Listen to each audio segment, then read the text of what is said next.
काल से कौन जीत पाया है। मानव जीवन में समय, परिस्थिति और स्थान बहुत बड़ी भूमिका अदा करते हैं। कई बार जो कुछ भी घटित होना होता है, उसी के अनुसार परिस्थितियां बनती चली जाती हैं। कलयुग में एक ऐसे ही चक्रवर्ती सम्राट हुए और वो थे सम्राट विक्रमादित्य, जिनके नाम पर भारतवर्ष में विक्रम संवत की शुरुआत हुई है। विक्रमादित्य एक बहुत ही पराक्रमी, विद्वान, कुशल, न्यायप्रिय, धर्मज्ञ, प्रजापालक और परोपकारी राजा थे। राजा विक्रमादित्य अपनी प्रजा को पुत्र के समान प्रेम करते थे और रात्रि में वेश बदलकर अपनी प्रजा के हालात और कुशल क्षेम जानने के लिए नगर में घूमने निकल जाया करते थे। एक बार यूं ही राजा विक्रमादित्य वेश बदलकर देर रात्रि में नगर भ्रमण हेतु निकले।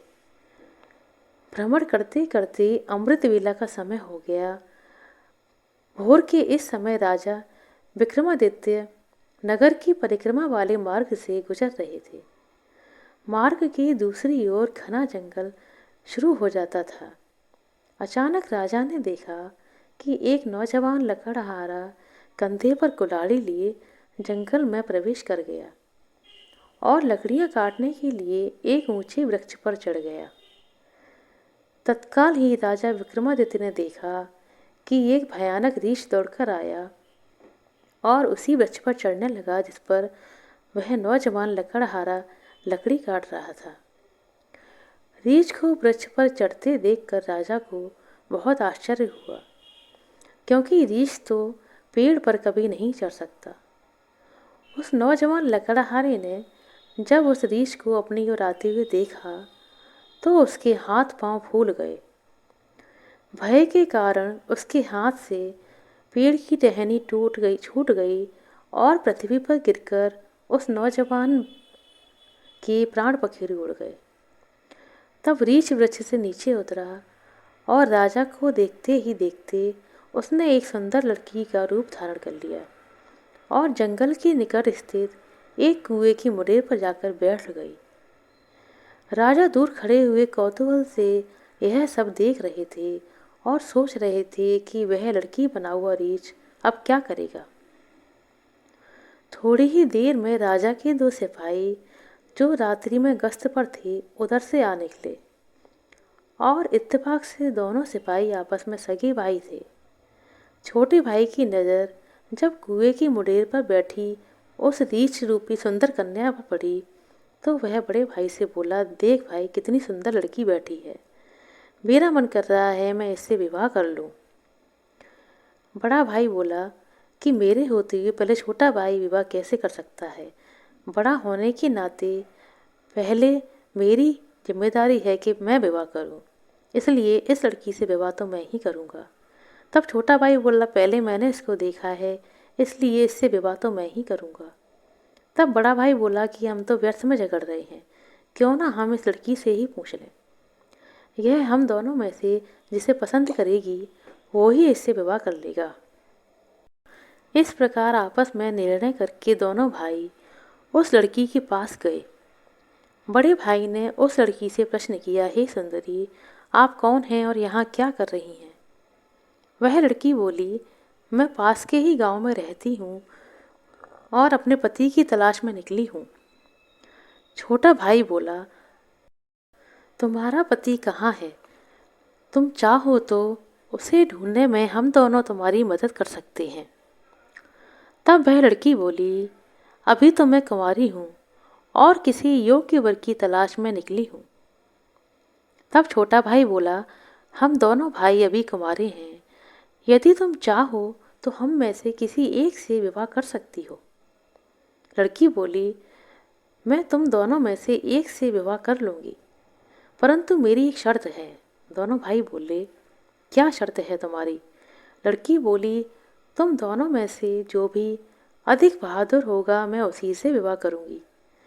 इतना सुनते ही दोनों भाई स्वयं को एक दूसरे से श्रेष्ठ सिद्ध करने की इच्छा रखते हुए आपस में लड़ने लगे, युद्ध करने लगे। लड़ते लड़ते दोनों भाइयों ने तलवारें निकालीं और एक दूसरे के पेट में आर पार कर दी। इस प्रकार तड़प तड़प कर दोनों भाइयों ने अपने प्राण त्याग दिए। तब वह लड़की जोर से हंसी और उठकर दूसरी दिशा की ओर चल पड़ी।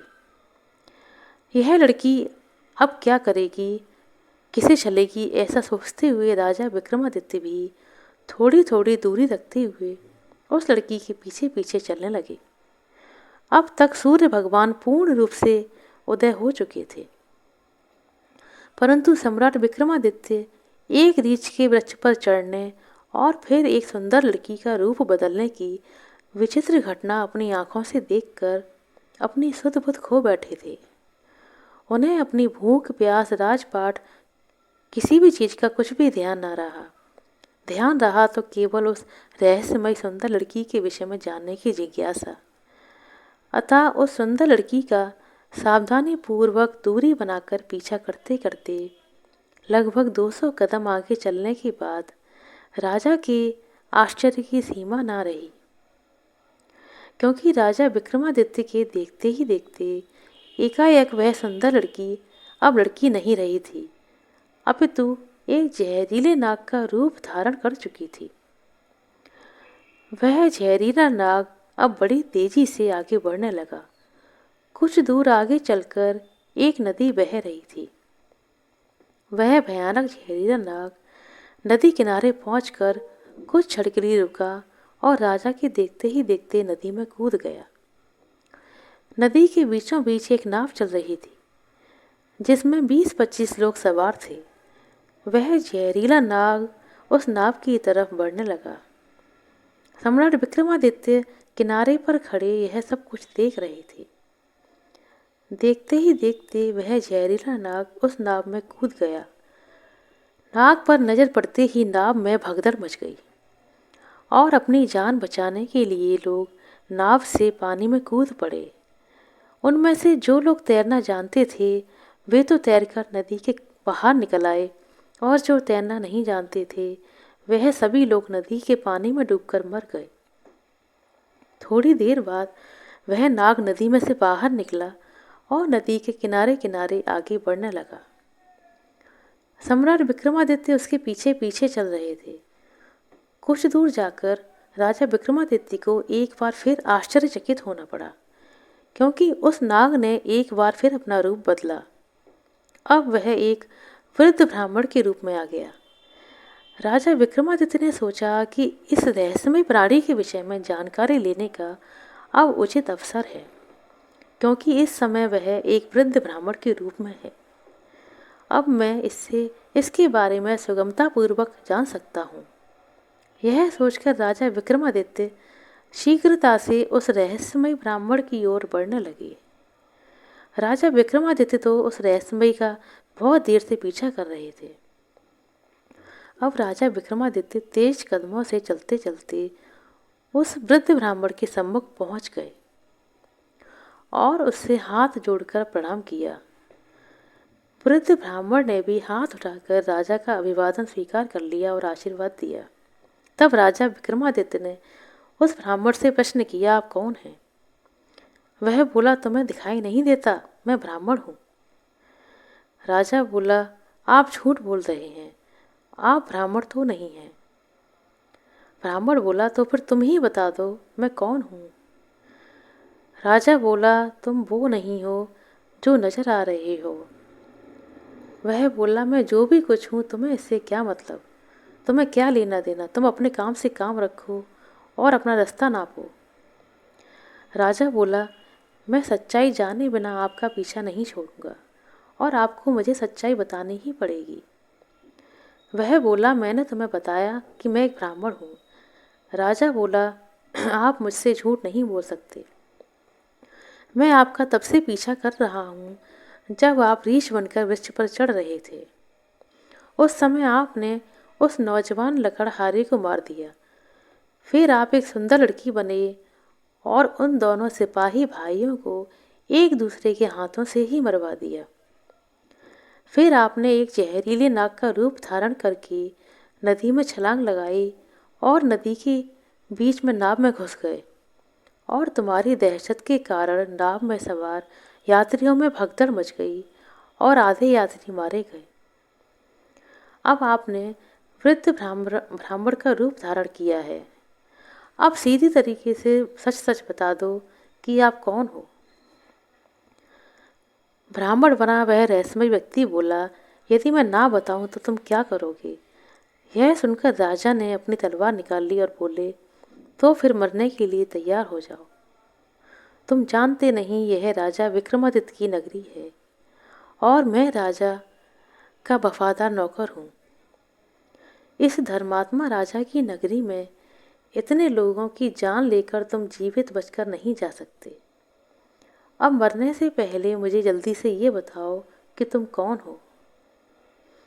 राजा विक्रमादित्य की धमकी सुनकर वह वृद्ध ब्राह्मण जोर जोर से खिलखिलाकर हंस पड़ा और बोला, मैं जानता हूँ कि यह महाप्रतापी सम्राट विक्रमादित्य की राजधानी है और मैं यह भी जानता हूँ कि तुम ही विश्व प्रसिद्ध सम्राट विक्रमादित्य हो। फिर भी एक बात जान लो कि तुम मुझे नहीं मार सकते, बल्कि एक दिन ऐसा आएगा कि मैं ही तुम्हें मरने के लिए विवश कर दूंगा। उसके यह बोल सुनकर राजा विक्रमादित्य सोचने लगे कि इसने इस वेश में मुझे पहचान लिया। यह कोई छोटी मोटी हस्ती तो नहीं हो सकती। राजा थोड़े विनम्र होकर बोले, अब जब आपने मुझे पहचान ही लिया है तो कृपया आप ये बताएं कि वास्तव में आप कौन हैं। तब वह ब्राह्मण बोला, किसी ने सत्य ही कहा है कि संसार में 4 प्रकार के हट प्रसिद्ध हैं, राजहट, बालहट, त्रियाहट और योगहट। तुम राजा हो और राजहट पर अड़े हो। बिना मेरी सच्चाई जाने तुम मानोगे नहीं, इसलिए मुझे बताना ही पड़ेगा कि मैं कौन हूँ। अतः राजन, ध्यान लगाकर सुनो कि मैं कौन हूँ और तुम्हारे राज्य में क्यों आया हूँ। तब उस वृद्ध ब्राह्मण ने बताना शुरू किया, हे राजन, मैं तुम्हें बताता हूँ कि मैं कौन हूँ। जो भी बताऊँ एक एक शब्द ध्यान लगाकर सुनना। मेरा नाम काल है। तुम जानते हो कि इस संसार में जितने भी प्राणी जन्म लेते हैं उनकी मृत्यु निश्चित है और मृत्यु एक अटल सत्य है। इसलिए इस भूमि को मृत्युलोक भी कहा जाता है। जब प्राणी माता के गर्भ में आता है तो उसके पूर्वांग बनने के बाद आत्मा उसमें प्रवेश करती है, अर्थात वह सजीव हो उठता है। उसी समय उसकी मृत्यु का स्थान, समय, परिस्थिति अर्थात मृत्यु किस प्रकार से होगी यह भी विधाता की ओर से निश्चित कर दिया जाता है। राजन, तुम भी जानते हो कि दुनिया के हर प्राणी के जन्म मरण का लेखा जोखा चित्रगुप्त जी के पास है। जब भी किसी प्राणी की मृत्यु का समय आ जाता है तो वह धर्मराज को सूचित करते हैं। अब क्योंकि सभी प्राणियों की मुक्ति, मृत्यु का जो विभाग है वह भगवान भोलेनाथ के पास है, अतः धर्मराज उस प्राणी को मृत्यु प्रदान करने की आज्ञा भगवान शिव से मांगते हैं। जब भगवान शिव आज्ञा दे देते हैं तो धर्मराज मुझे अर्थात काल को आज्ञा देते हैं। तब मैं मृत्यु लोक अर्थात पृथ्वी पर आता हूँ। मुझे यह पता होता है कि किस प्राणी की किस समय, किस स्थान पर और किस परिस्थिति में मृत्यु होगी। मैं उस प्राणी को निश्चित समय पर उसी निश्चित स्थान पर लेकर जाता हूँ या पहुँचा देता हूँ जहाँ पर उसकी मृत्यु लिखी हुई है अथवा निश्चित है। और जिस प्रकार उसकी मृत्यु लिखी होती है मैं उस स्थान पर वैसी ही परिस्थितियाँ बना देता हूँ। उस लकड़हारे को मैंने नहीं मारा। राजा विक्रमादित्य बोले, तुम फिर झूठ बोल रहे हो। मैंने स्वयं अपनी आंखों से देखा है कि उस लकड़हारे की मृत्यु का कारण तुम ही थे। वृद्ध ब्राह्मण बोला, बेशक कारण मैं बना था, लेकिन सांसारिक लोग तो यही समझते हैं कि लकड़हारे की मृत्यु वृक्ष से गिरकर वृक्ष का टहनी टूटने के कारण हुई है और फिर मुझे तो मृत्युदेव धर्मराज के आदेश का पालन करना ही पड़ता है। उसकी मृत्यु वृक्ष पर गिरने से होनी थी। वृक्ष पर से गिरने के कारण लिखी मृत्यु को कौन टाल सकता था? इसलिए मैंने रीछ बनकर वैसी ही परिस्थितियां पैदा कर दी। नहीं तो सोचो जरा, यदि असली रीछ होता तो क्या वह कभी पेड़ पर चढ़ पाता? कदापि नहीं, क्योंकि मैं काल था। मेरे लिए कुछ भी असंभव नहीं है। अगर उन सिपाही भाइयों की बात की जाए तो उनको भी मैंने नहीं मारा। उनकी मृत्यु एक दूसरे के हाथों से लिखी हुई थी, अतः उनके लिए मुझे एक सुंदर लड़की का रूप धारण करना पड़ा। नाव में सवार कुछ लोगों की मृत्यु पानी में डूबने से लिखी थी, इसके लिए मुझे जहरीले नाग का रूप धारण करना पड़ा। राजन, मुझे लगता है कि अब तो आप अच्छी तरह समझ गए होंगे कि मैं कौन हूँ और तुम्हारे नगर में क्यों आया था, और यह भी समझ गए होंगे कि समय, स्थान और परिस्थिति का सांसारिक प्राणी के जीवन में कितना महत्व होता है। राजा विक्रमादित्य ने वृद्ध ब्राह्मण रूपी काल की बातें बहुत ध्यान से सुनी और गंभीर हो गए। काल कहने लगा, हे राजन, अब मैं चलता हूँ। राजा विक्रमादित्य बोले, कालदेव, आपने मुझे बहुत अच्छी जानकारी दी है, जिसके लिए मैं आपका बहुत आभार व्यक्त करता हूँ। कृपया जाने से पहले मेरे एक प्रश्न का और उत्तर देते हुए जाइए। कालदेव बोले, पूछो, क्या पूछना चाहते हो? शीघ्र पूछो, मेरे पास इतना समय नहीं है। राजा विक्रमादित्य बोले, कृपा करके मुझे यह बताइए कि मेरी मृत्यु कब, किस स्थान पर और किस प्रकार से होगी। कालदेव बोले, हे राजन, मैं यह तो बता सकता हूँ कि तुम्हारी मृत्यु कहाँ और किस प्रकार होगी, परंतु यह नहीं बता सकता कि तुम्हारी मृत्यु कब होगी। राजा विक्रमादित्य बोले, हे कालदेव, मृत्यु का समय बताने में आपको क्या आपत्ति है? कालदेव बोले, हे राजन, यदि मैंने पहले ही आपको मृत्यु का समय बता दिया तो आप इसी क्षण से चिंताग्रस्त हो जाएंगे, और आप जानते ही हैं कि चिंता चिता के समान होती है। अभी तो आपको अपने शासनकाल में बहुत से शुभ और जन कल्याण के कार्य करने हैं। राजा विक्रमादित्य बोले, चलो समय ना सही, यह तो बता दो कि मेरी मृत्यु कहाँ और कैसे होगी।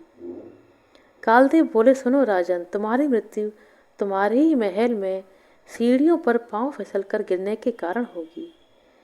इतनी बात सम्राट विक्रमादित्य को बताकर वृद्ध ब्राह्मण रूपी काल शीघ्रता से एक दिशा की ओर चल पड़े और कुछ दूर जाकर गायब हो गए।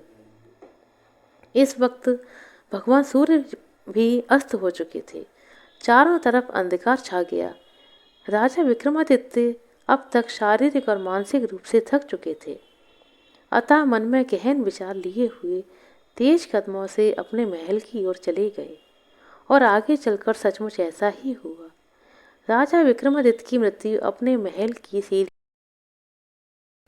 सीढ़ियों से गिरने के कारण ही हुई, और इतिहासकारों ने इसकी पुष्टि भी की है। आशा करते हैं दोस्तों आपको हमारे द्वारा सुनाई गई यह कहानी अच्छी लगी होगी। यदि कहानी अच्छी लगी हो तो कृपया लाइक करें, शेयर करें, और हमारे चैनल पर नए हैं तो हमारे चैनल को सब्सक्राइब कर लें। अपना कीमती समय देने के लिए बहुत बहुत धन्यवाद। मिलते हैं अगली वीडियो में, तब तक के लिए नमस्कार।